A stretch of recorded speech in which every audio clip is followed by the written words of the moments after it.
하나님의 이제 공유적 속성 가운데서 하나님의 지식을 받습니다. 인간의 지식은 제한적이고 불완전하지만 하나님의 지식은 전지하신 지식이다.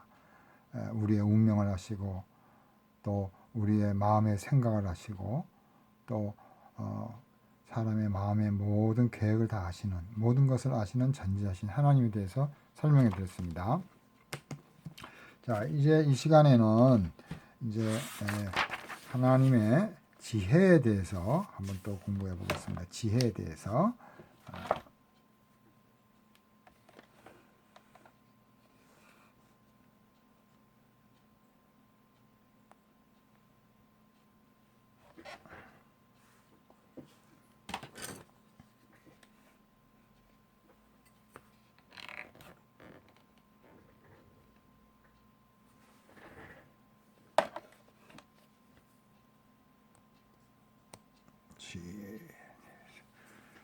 자, 욥기 9장 4절 보니까 하나님은 마음이 지혜로우시고 힘이 강하시니 이렇게 나오죠.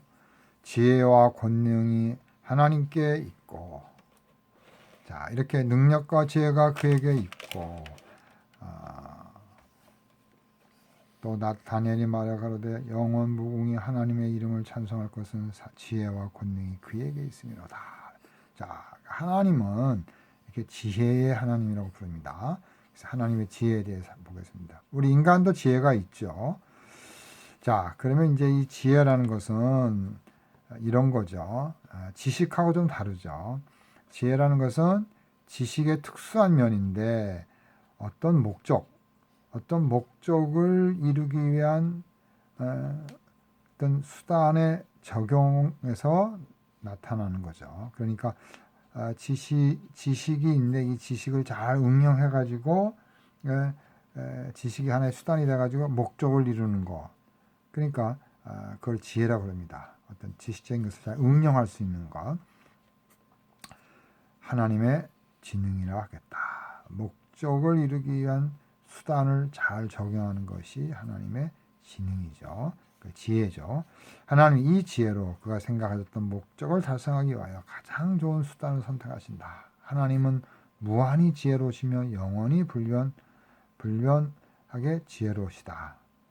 그의 지혜는 그의 영원한 계획뿐만 아니라 그의 모든 방법과 하시는 일들에 나타나 있다. 하나님에게는 그가 결정한 목적들에 대하여 지혜로운 이유들을 가지고 있다. 자, 이렇게 하나님의 지혜에 대해서 일반적으로 설명을 드렸고, 이제는 좀 더 하나님의 그 지혜에 대해서 한번 구체적으로 한번 살펴보겠습니다. 자, 이렇게 좀 삐딱하게 좀, 네. 자, 사무엘상 2장 3절에 보니까 여호와는 지식의 하나님이라 행동을 달아보시느니라 이렇게 되어 있습니다. 하나님은 행동을 달아보신다.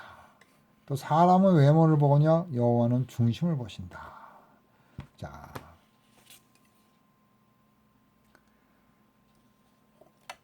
자, 시편에 보니까 여호와여 주의 하신 일이 어찌 그리 많은지요 주께서 지혜로 저희를 다스려 다 지으셨다. 이사야 40장 27절 아주 유명한 말이죠. 아주 좀 어떻게 보면 좀 유머스럽죠. 야곱아 내가 어찌하여 말하며 이스라엘아 내가 어찌하여 이르기를 내 사정은 여호와께 숨겨졌으며 원통한 것은 내 하나님에게서 수리하심을 받지 못한다 하느냐. 너는 알지 못하였느냐 듣지 못하였느냐. 모사 안에 듣지 못하였냐죠. 영원하신 하나님 여호와 땅 끝까지 창조하신 자는 피곤치 아니하시며 곤비치 아니하시며 명철이 한이 없으시다. 하나님 지혜와 명철이 같은 말이죠.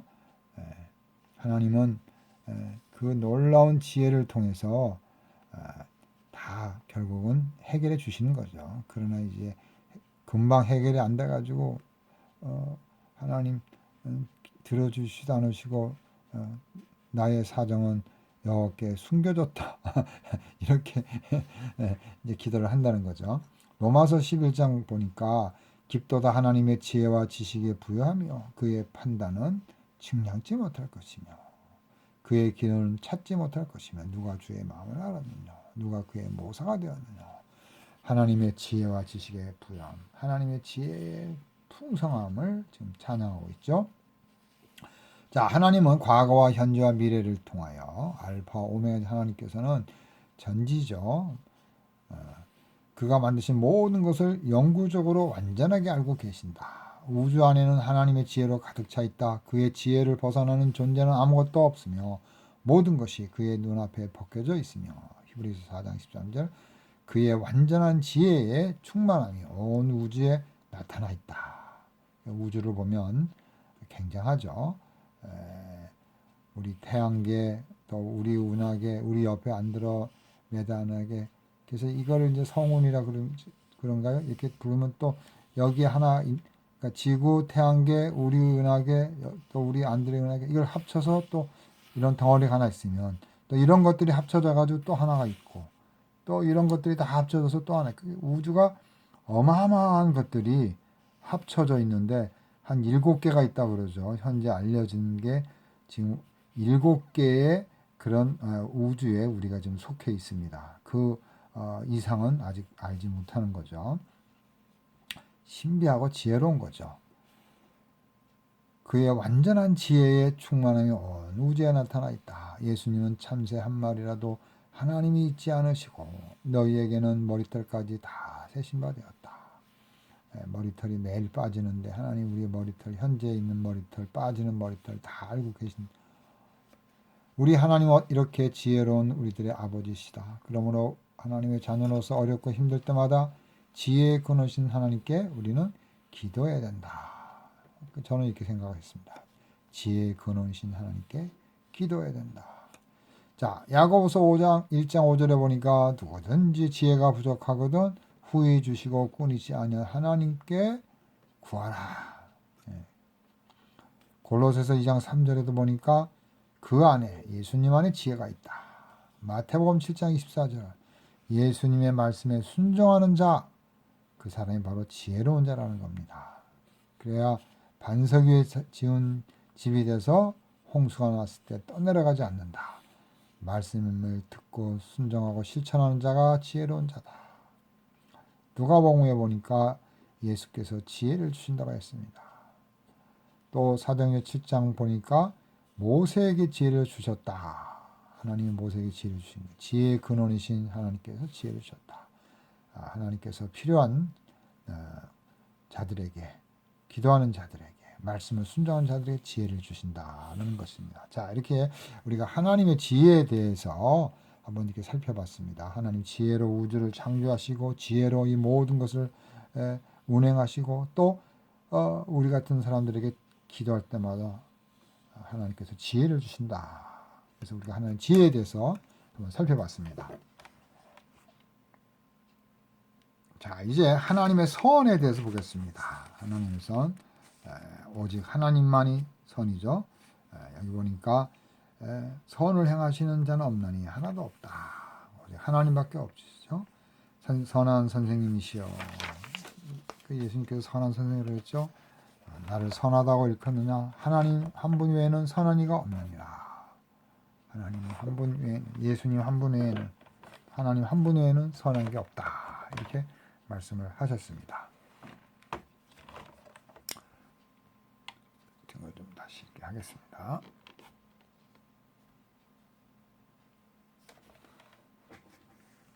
자, 하나님의 선. 소크라테스 있죠? 소크라테스는 모든 이가 추구하는 것이 선이라고 했다. 그래서 선을 유용과 선이라는 것은 아주 유용하다. 그걸 동일시한 거죠. 플라톤은 선의 이데아를 신성과 동일시했습니다. 어거스틴은 하나님을 최고의 선으로 묘사했습니다. 그래서 수는 본음을 이제 플라톤에서 왔지만 어거스틴은 바로 하나님이다. 하나님은 최고의 선이다. 하나님은 그 자신이 선이시다.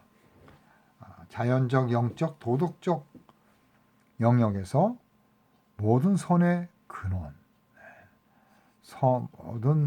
모든 선의 근원이 본스가 바로 하나님 한 분 외에는 선한 이가 없다고 예수님이 말씀하셨다.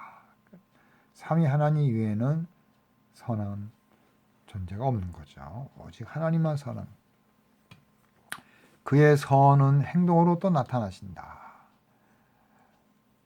타자에 대한 선행에서 또 계시하시는 것이죠. 타자에 대한 선행에서 또 모든 피조물을 관대하게 또는 친절하게 다루시는 하나님을 자극하는 그의 완전성이라고 하겠다.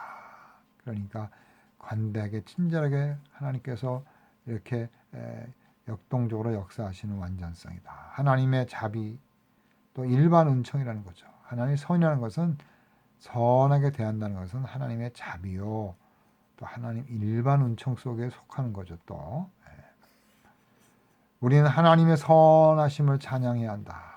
그분만이 선하기 때문에 하나님의 선하심을 찬양해야 된다. 자, 구약에서는 하나님의 구원 행위를 하나님의 선의 표적으로 보고 있습니다. 신약에서는 이 행위에 하나님께서 그리스도 안에서 행하신다는 것을 더하고 있습니다. 구원의 행위, 예수 그리스도 안에서 역사하는 것, 그게 바로 하나님의 선이라는 거죠. 궁극적으로 하나님 나라가 임하는 것으로 생각되는 거죠. 또 윤리적으로 봤을 때 최고의 선이라고 설명할 수가 있고 행위의 선을 판단하는 표준으로서 구약의 율법이죠. 그리고 선이란 하나님 나라의 시민에게 당연한 행위죠. 하나님 나라의 시민이라는 것은 선한 존재가 되죠. 선으로 해당되는 헬라어 형용사 선, 아가도스 있죠? 혹은 칼로스. 구약의 토브와 같은 것입니다. 구약의 토브. 그러나 신약적인 의미에서는 하나님의 구원의 역사에 대하여 또 그리스도 안에서 하는 생활에 대하여 또 그러한 데 기초하는 선한 일에 대해서 사용되는 겁니다. 그러니까 신약에서는 구원 역사, 그리스도 안에서의 그런 삶, 또 그런 거에 기초해서 선한 일을 하는 것, 그것이 바로 하나님의 선의 역사다.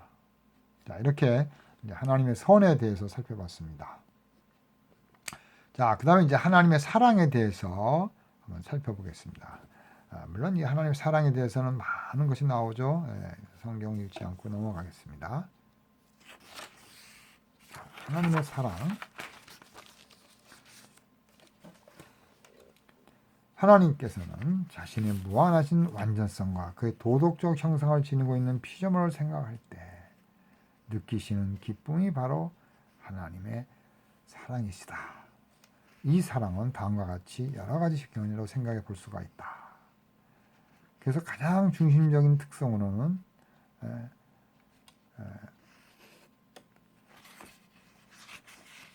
지나치게 강조하는 것이나 그런 사랑에 관점의 모든 신적 완성을 해석하는 것은 좋지 뭐예요? 못하다.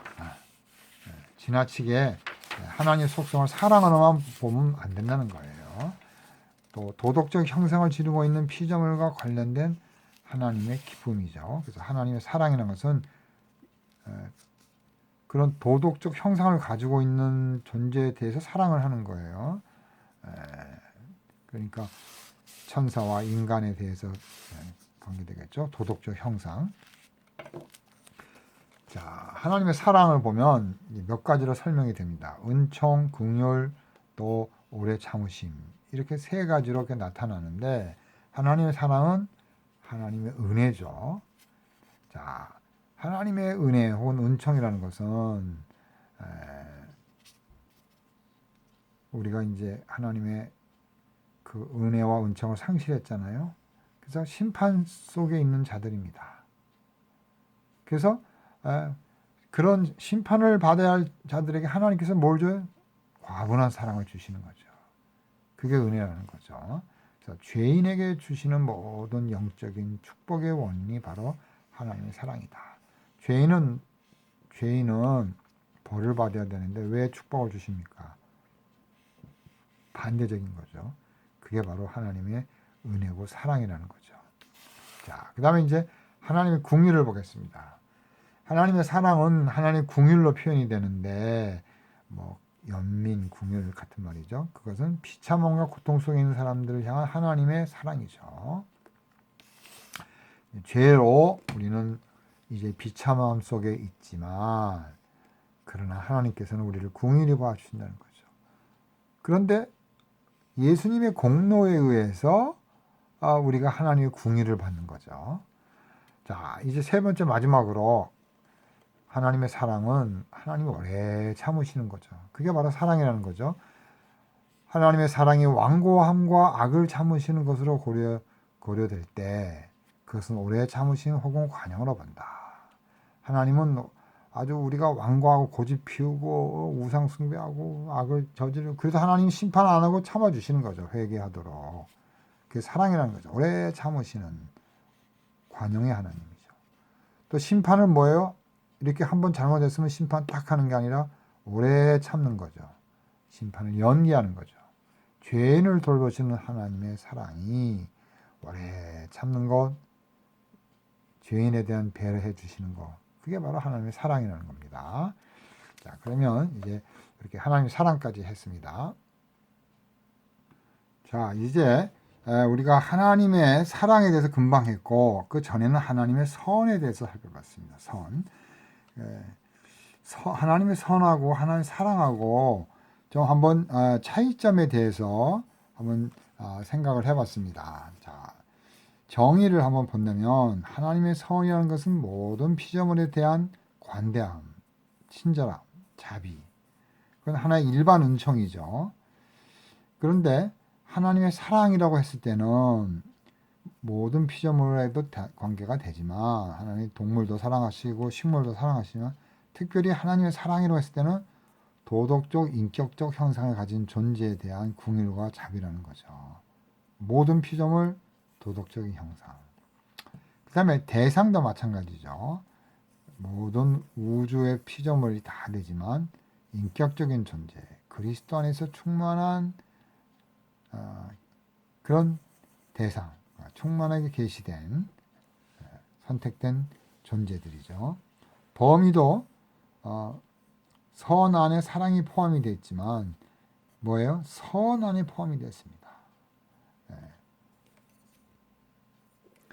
자, 선 속에 사랑이 있고 선 안에 사랑이 또 있다는 거죠. 그러니까 결국 뭐냐면 선이 사랑보다 크다는 거죠. 선은 이렇게 하나님께서 넓은 거라 그러면 그 속에 사랑이 있다는 거죠. 특별히 인격적인 존재에 대한 그런 걸 말할 수가 있습니다. 속성에 대해서 볼 때 도덕적, 윤리적, 의지적인 이런 실천적인 거고 사랑은 좀 더 애정과 감정적인 이런 면이 이제 친밀한 이런 것들이 나타나는 거죠. 자, 그래서 이제 이렇게 몇 가지를 이렇게 제가 이렇게 써봤습니다. 시간이 없어서 이렇게 다 설명을 드릴 수가 없습니다. 자, 이걸 이렇게 찍어가지고 여러분들에게 보내드리겠습니다. 하나님의 사랑을 이제 했고 우리가 이제 하나님의 거룩하심에 대해서 한번 살펴보겠습니다. 하나님의 거룩하심. 하나님은 거룩하신 분이시니까요. 자, 하나님의 거룩에 대해서는 성경 구절이 많죠. 거룩하신 하나님. 그는 거룩하신 하나님이다. 또 여기도 보니까 하나 거룩하신 여호와. 또 여기도 보니까 거룩하신 이의 말씀을 거역지 아니하였습니다. 이스라엘의 찬송 중에 거하신 주여 주는 거룩하신 아이다. 우리 주기도문 하죠. 하늘에 계신 우리 아버지여 이름이 거룩히 여김을 받으시오며 이와 같이 하나님은 거룩하신 분이시다. 자, 그러면 이제 그 거룩에 대해서 한번 또 살펴보겠습니다.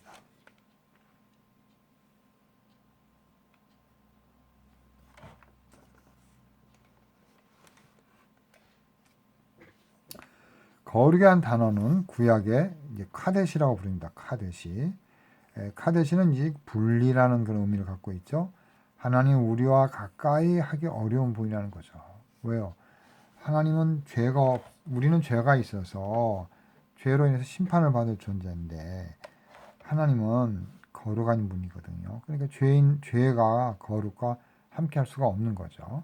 자, 이렇게 가까이 할 수가 없는 거예요. 그런 분리적인 개념입니다. 하나님은 피조물을 초월하신 분이죠. 하나님의 거룩하심이나 무엇보다도 그의 절대적으로 모든 피조물과 구별이 되신다. 무한한 위엄으로 그들을 초월하시는 신적 완전성이다 하겠습니다.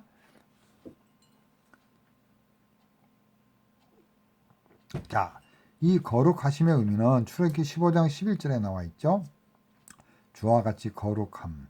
또 사무엘서 2장에 보니까 여호와 같이 거룩하시니. 이사야 8장 13절 보니까 그를 너희가 거룩하다 하고 57장에 보니까 거룩하다 이름하는 자가 이같이 말씀하시되 내가 높고 거룩한 곳에 거하며. 그러니까 하나님이 스스로 이름도 거룩 또 높고 거룩한 곳에 계신다 그랬어요. 호세아 11장에 보니까 내가 사람이 아니요 하나님이라 나는 내 가운데 거하는 거룩한 자. 거룩한 자 앞에 함부로 죄지면 진노함이 임하는 거죠. 또 여러 구절에서 우리가 찾아볼 수 있습니다. 아까 제가 보여드린 게알드 보스는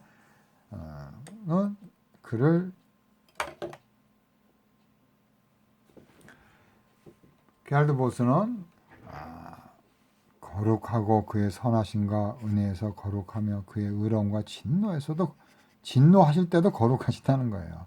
아주 표현이 너무 멋있죠? 이 거룩하심에 관한 근본적인 관념은 분리의 관념이지만 적극적인 즉 하나님의 도덕적 초월성 또는 윤리적 완전성을 뜻하는 거죠. 거룩이라는 것은 아주 절대적인 그 윤리의 완전성을 말하는 거죠. 이 거룩함 앞에 인간은 죄의식의 중압감을 받는 거죠. 그래서 호렙산에 모세 이외에는 아무나 갈 수가 없는 거죠. 동물이나 사람이 갔을 때는 호렙산 율법을 받을 때 그때 죽는 거죠. 거룩함 앞에 인간은 죄인이죠. 그래서 그런 중압감, 하나님의 심판이 있는 거죠. 하나님의 거룩하심은 하나님께서 자신의 도덕적 탕월성을 영원히 의지하시며 보존하시고 죄를 미워하시며 또한 인간에게 순교를 요구하시는 하나님의 완전성이다. 하나님은 죄인과 윤리적으로 구별되어 거룩하시다. 그래서 하나님은 구별되신, 분리되신, 거룩하신 하나님이시다.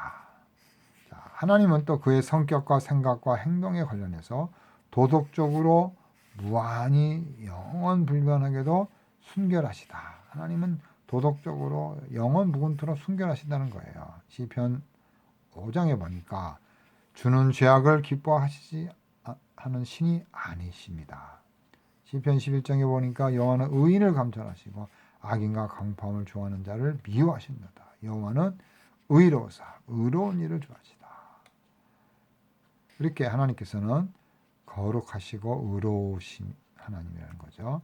하박국서 1장 13절에 보니까 주께서는 눈이 청결하심으로 악을 참아보지 못하시며 폐역을 참아보지 못하다. 하나님은 이렇게 깨끗하신 거룩하신 분. 요한일서에도 보니까 하나님은 빛이시라. 그에게는 어둠이 없다. 더러움이 없다는 거죠. 하나님은 거룩하신 분이기 때문에 하나님은 성경에 기록된 대로 거룩하신 분으로 우리와 구별되시며 질적으로 우리와 다른 존재이시다. 거룩하신 하나님 앞에서 살려면 우리도 예수님의 의의 옷을 입고 거룩해져야 되는 거죠. 그 방법은 바로 율법을 순종해야 한다. 율법을 순종해야 되죠. 그러나 아무도 그걸 할 수가 없었죠. 율법을 순종하신 분은 오직 예수 그리스도. 예수 그리스도의 옷을 입고 예수님의 율법을 완성하신 그걸 믿고 우리가 거룩해지고 하나님 앞에 우리가 쓸 수 있는 거죠. 바로 율법의 완성자 예수 그리스도다. 우리는 그의 옷을 입고 거룩해지며 그를 믿고 죄사함을 얻고 하나님의 거룩하신 성전이 되는 겁니다. 레크레시 REDDISH죠. 이런 학자는 호세아 11장 9절, 이사야 55장 8절에서 하나님을 거룩한 자라고 말하는 것은 바로 하나님의 단독성, 타자성, 신비성을 강조하는 것이라는 거죠. 하나님의 거룩이라는 것은 하나님의 단독적인 유일한 하나님이라는 거. 또 타자성, 하나님은 우리랑 전적으로 다르다는 거죠. 타자성.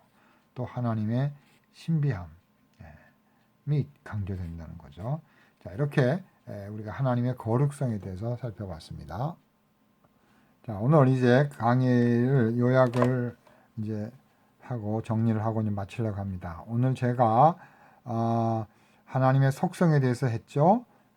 또 하나님의 속성에 있어서 이런 인과의 방법, 부정의 방법, 우월의 방법을 했습니다.